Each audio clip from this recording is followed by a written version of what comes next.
Dhaka premier division cricket লিগের super সিক্সের ম্যাচে চিরপ্রতিদ্বন্দ্বী মোহামেডান স্পোর্টিং ক্লাবের বিপক্ষে ঝড় তুলেছেন বিশ্বসেরা অলরাউন্ডার সাকিব আল হাসান।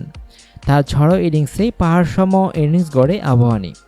বুধবার সাভারের বিকেএসপিতে ইনিংসের ৩৯তম ওভারে ব্যাট করতে নামেন সাকিব। প্রথম বলেই ওভারথ্রোর সুবাদে ৫ রান তুলে ঝড়ের শুরুটা জানিয়ে দেন তিনি। এরপর মাত্র ২২ বলে তুলে নেন নিজের হাফ সেঞ্চুরি। ব্যক্তিগত ৫৭ রানে নাঈম ইসলামের বলে আউট হন সাকিব। মিডনে হাবিবুর রহমানের হাতে ধরা পড়ার আগে ২৪ বল মোকাবেলা করে এ রান করেন তিনি। তবে এর আগেই নিজের কাজটি দারুণভাবে করে গেছেন এই অলরাউন্ডার। এদিন ৪-এর চেয়ে ছক্কা মারায় বেশি মনোযোগী ছিলেন সাকিব। দুটি ৪-এর বিপরীতে ৫টি ছক্কা মারেন তিনি।